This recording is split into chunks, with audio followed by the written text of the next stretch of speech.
Ah yes, reincarnation, a subject of much debate. I'm sure most of us either know or have heard of at least one person who claims to remember their past life. I sure don't, but I imagine if I had a past life, I was probably this nervous rat from Bear in the Big Blue House. Or like this lady who hired a hearse so she could ride around town smoking stylishly. Now, past life claims are nothing new or even rare, so it was no surprise to me when I was in the Bryant Park, New York Public Library last week doing completely unrelated research, and I stumbled upon this story about a girl in 1920 who claimed that she was Sappho Reincarnated. And I thought, good for her. And then I continued with my studying. But on the plane home, this story started haunting me. Who was this girl, and why did her wild claim warrant massive newspaper coverage around the country? So, hi. Now I have to talk about it or I'll never know peace. But speaking of the 1920s, before we get into it, let's hear a quick message from today's sponsor, June's Journey. So, anyone who knows me well knows that I'm not really a gamer. It takes a certain je ne sais quoi to get me really into a game. But June's Journey is right up my alley. It's a murder mystery hidden object game set in the 1920s. You play as June, who is investigating the suspicious circumstances surrounding the deaths of her sister and brother-in-law. The hidden object scenes are so creative and beautifully drawn. It really reminds me of being a kid and playing those I Spy or those old Nancy Drew CD-ROM games. As you follow the story, you can find new clues, unlock prizes, and use the coins that you earn to buy things to decorate your island. Another thing that gets me, decoration games. The story gets more and more complex over time, introducing some really fun 1920s themes like bootlegging, as well as new and unique locations around New York City. I've been playing it a lot as a way to de-stress from work in the evenings, which is something that I tend to struggle with. So if you're a fan of games that keep your brain active in a fun way with an intriguing 1920s story, download June's Journey for free by clicking the link below in the description. June's Journey is available on Android or iOS mobile devices, as well as on PC through Facebook Games. Thank you so much to June's Journey for sponsoring this video, and now let's hear the bizarre story of the Sappho of Greenwich Village. In 1920, a strange newspaper story swept through the American media. It read, "Mystery of Little Sappho of Greenwich Village. Psychology explains the interesting case of a child who, when only 5, declared herself the ancient poetess born again and has been writing poems ever since that perplex scholars." The child in question was Juanita Clivette, whose parents were a lecturer and a graduate physician. Those occupations are both true and false, but we'll get into that later. The story goes that at the tender age of 6, Juanita calmly approached her parents and said that she was their daughter only in physical form, for she is the spirit reincarnate of the ill-fated Grecian poet Sappho of 2,000 years ago. From that day forward, Juanita wrote thousands of poems, apparently proving to psychologists that she was telling the truth. These scholars couldn't figure out another explanation as to how a child could possibly know all this unique information about Sappho or ancient Greece. Her mother, Catherine Clivette, told the papers, "Imagine then how I felt when just after her 5th birthday, Juanita came to me and said, 'Mama, who was Sappho?' I corrected her, thinking that she was trying to speak the name of the then widely advertised cleaning powder whose name she had doubtless heard or seen. 'No,' insisted the baby. 'I mean a woman, Sappho. I know her name, but not who she was. Why did you and father name me Juanita?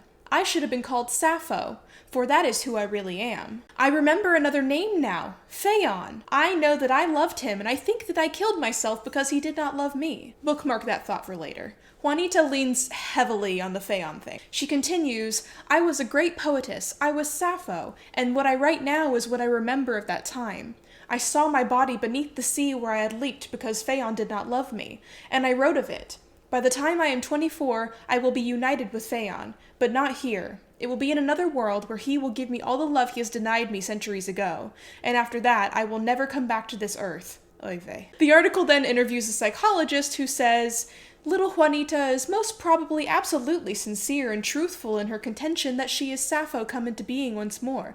But science points to the subconscious mind and says, yes, Juanita, you believe it, but we do not. For your own little mind working beneath the threshold of consciousness has given you this idea, as it has to many hundreds of others. The best test will be time itself, and the world can well afford to wait and see what the outcome will be. Will Juanita become a normal young woman, dropping this subconscious suggestion as she she becomes older and less emotional, or will she prove herself a great poetess? Now that is the real question indeed. This was not the last of the articles about little Sappho Juanita. After all this came out, she heavily marketed herself in her poetry as the inspired child of light, the Sappho of Greenwich Village. A few years later, another massive story made its way to the papers, continuing to rely heavily on the godforsaken Phaon thing. This one read, "Must the modern Sappho also break her heart? Curiously troubled romance of pretty Juanita Clivette, who is being made unhappy in quite a different way from the ill-fated ancient Greek poetess, whose reincarnation she claims to be." Juanita continued her public story by following in the footsteps of the commonly believed narrative of Sappho at the time. She must have a tragic romance never to be. She's apparently fallen in love with the artist Emile Group after his father painted a portrait of her, and he fell in love back soon after. The article reads, "Juanita has since confessed that when she laid eyes on Emile Group, she realized that the spurious imitations of the real Phaon for whom her heart yearned all her previous lovers had been, and that here at last was the real thing. Before that studio tea was over, a note had been dispatched to Mrs. Clivette, waiting at the Waldorf, saying that her daughter would be unable to dine with her as planned. Juanita and Emile Group had dinner together, went to the theater, supped and danced after the show. Long after 1 a.m., they burst in on Mama Clivette with the announcement that they were engaged and would be married within the next few days. "Never!" cried the modern Sappho's mother with temperamental stamps of her foot and shakes of her auburn head. "You are too young to marry anybody, even a reincarnated Phaon." "Absurd!" retorted the modern Sappho. "What is age to me who am eternal? I am an individual and have a right to marry whom I please." Juanita's mother goes on to say, "Someday you will be very grateful to me for keeping you from making such a mistake. This is not the real Sappho. This is a flapper's spirit that has somehow taken possession of you. We must get rid of it somehow and bring Sappho back." Oh geez, not the flapper's spirit. We've all been there. Now, not all the papers were running with this story. Some of them thought that it was extremely silly and made their thoughts clear, like Jesse Henderson did in the Cincinnati Tribune in 1924, writing, "The whole thing, harmless and highly entertaining and somewhat profitable, is typical of this town, where you cannot only be yourself, but anyone else that you pick out.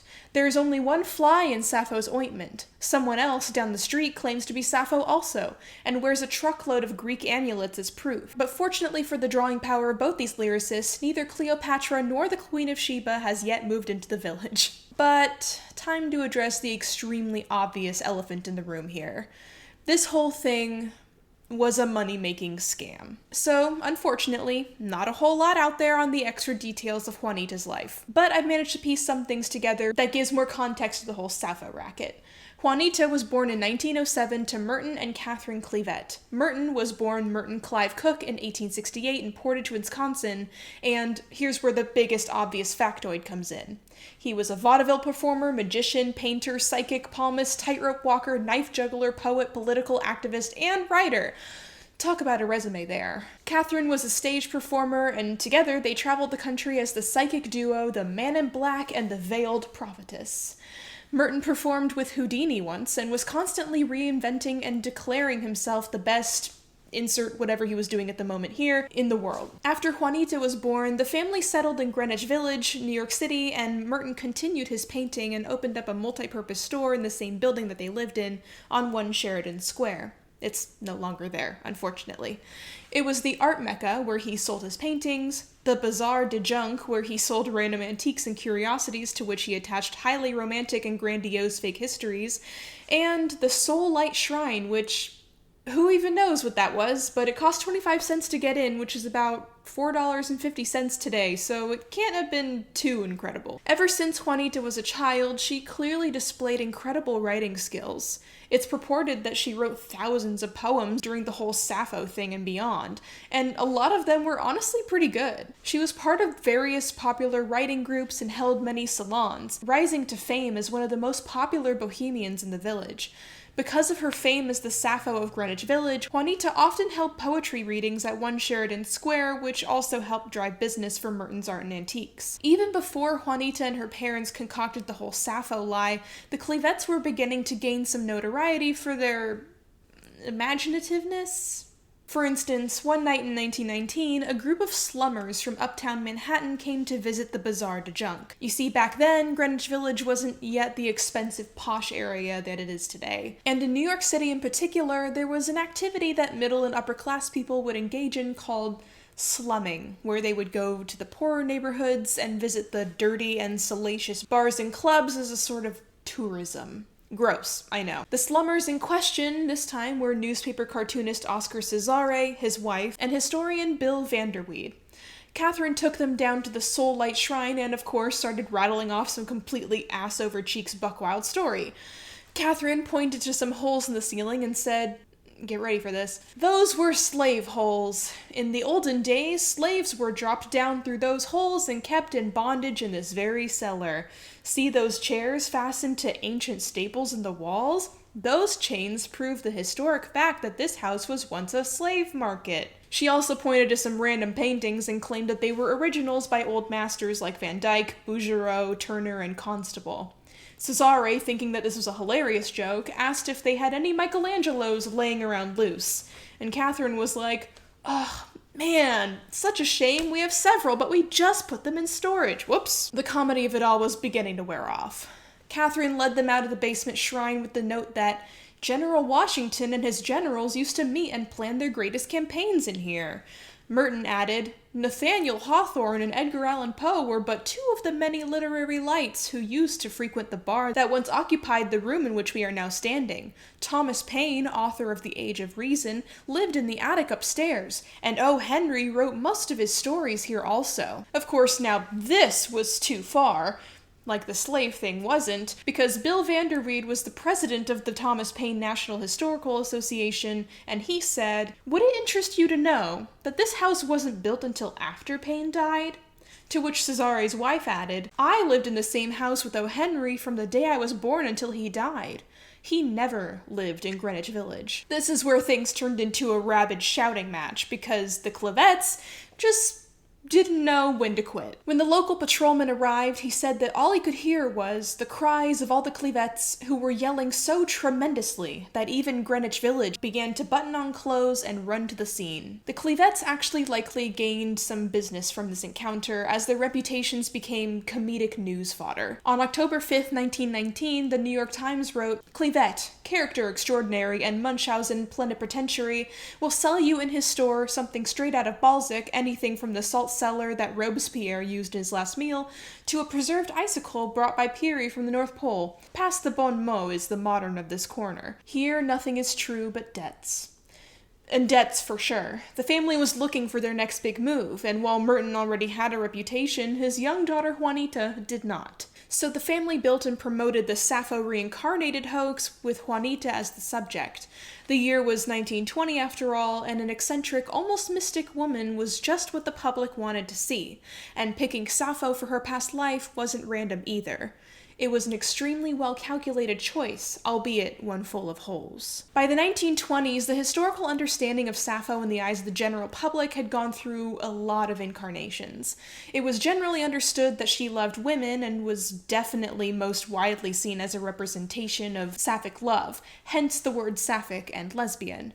Gay painters like Simeon Solomon often painted romantic odes to Sappho's gay love, and lesbians began taking pilgrimages to Lesbos in order to try and connect with some thread of history, some way to feel at home in a world that so badly wanted to deny their existence. One of the most famous lesbians of the early 1900s, Natalie Barney, traveled to Lesbos in 1904 with Renee Vivian, hoping to form a colony of women poets in honor of Sappho. Instead, she eventually went on to form the Lesbos of Paris, her vibrant and extremely popular artist salons that not only functioned as a hub for the most famous creatives of the time, but as an open safe space and social center for lesbians as well. These salons were attended by famous sapphics such as Claude Cahun and Marcel Moore, Radcliffe Hall, Colette, Mercedes d'Acosta, Sylvia Beach, Adrienne Monnier, Romaine Brooks, Edna St. Vincent Millet, Marguerite Moreno, Vita Sackville West, and many, many more. By this point, we'd seen hundreds of years of male writers, philosophers, and historians using Sappho as more of a tool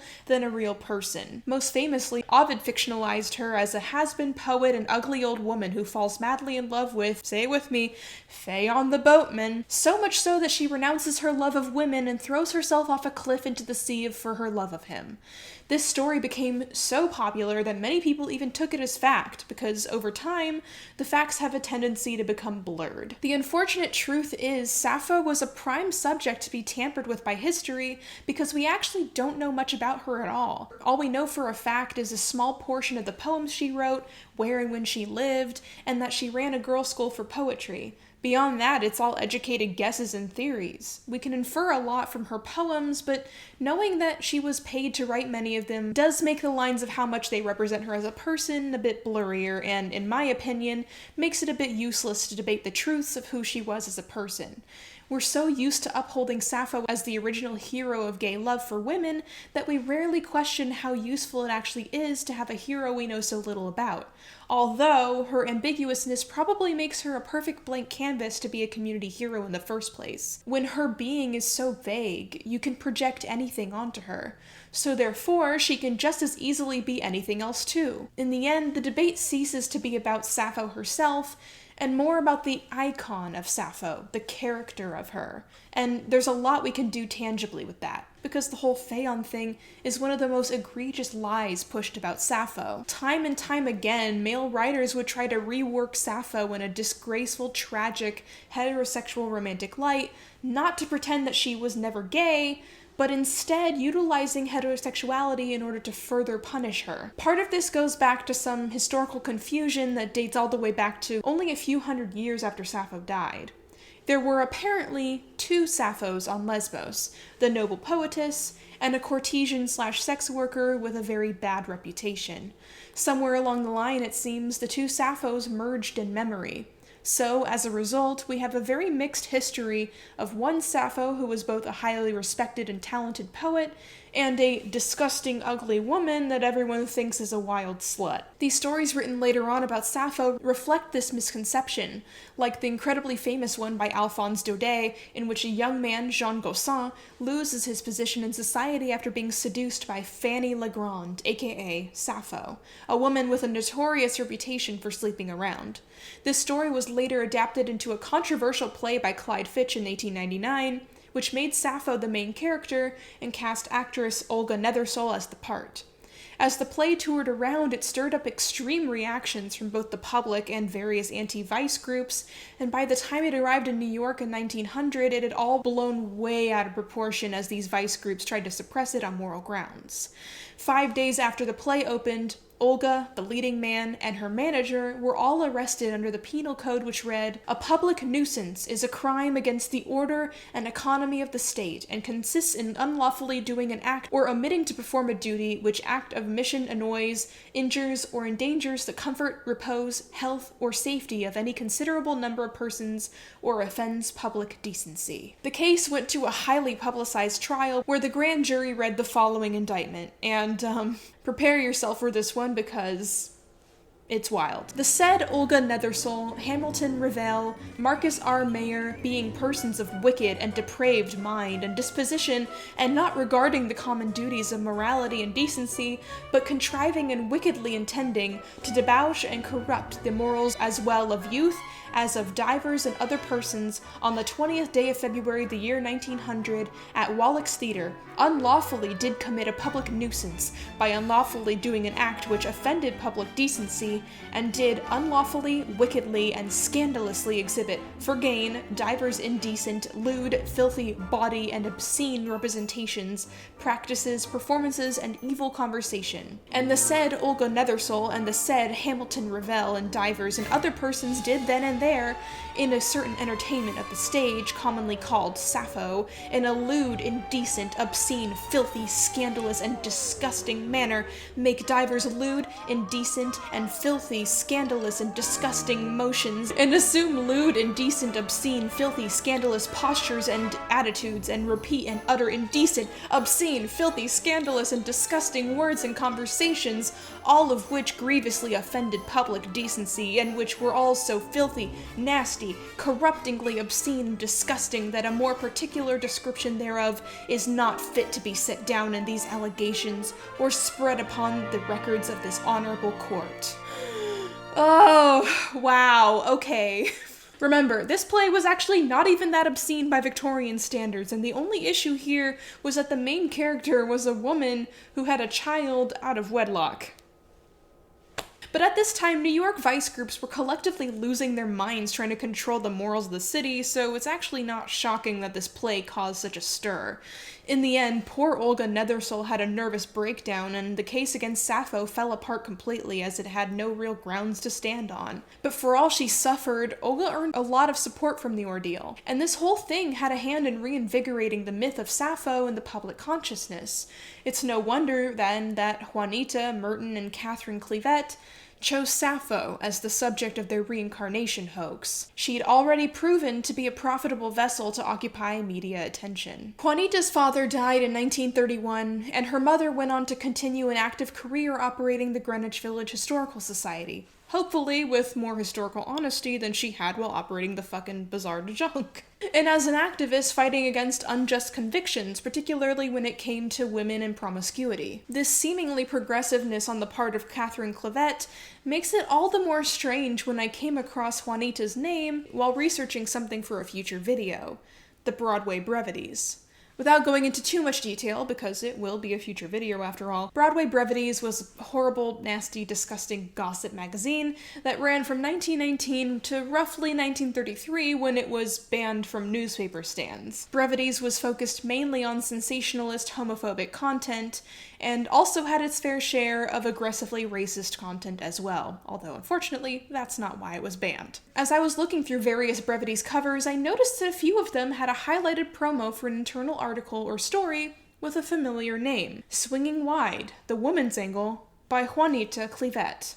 Yeah, her name was spelled both ways. I couldn't for the life of me locate this piece of writing by Juanita, but the fact that it was reprinted in the Brevities' more lurid 1930s incarnation several times is not really a good sign. So while I can't judge the article itself because I can't freaking find it, both its publishing location and the fact that Juanita was so close to the Brevities owner that she was one of the few people to show up to his funeral, well, it's not a good look. Anyways, she eventually married a man named George Akins, sorry Emile, looks like anybody could be Phaon, and had a son named Ted. Juanita Clivette died in 1980. No word yet on if the soul of Sappho has been reincarnated again in our time, but I'll end in a way that I think fits by reading one of Juanita's fake Sappho poems. Perhaps it's not the words of the real Sappho, but I think this one befits Juanita's story better anyways, and maybe ours too. The days that are to come, my friend, will be so much alike. The little words of sun will stab, the points of moon will strike. The night will fall and nervous stars will blink and nod and yawn, and then the gray will spread to spell another bitter dawn. The years that are to come will be alike, do you know why? Because we closed our hearts to love and let our senses die. Thank you for joining me for the tale of the Sappho of Greenwich Village. It's such a classically New York story, isn't it? Gotta love a good harmless hoax. Thank you again to June's Journey for sponsoring this video. Don't forget to click the link below to download and play June's Journey for free on your iOS or Android mobile device. Until next time, wash thy hands, wear thy mask, and comment below who you think you were in your past life.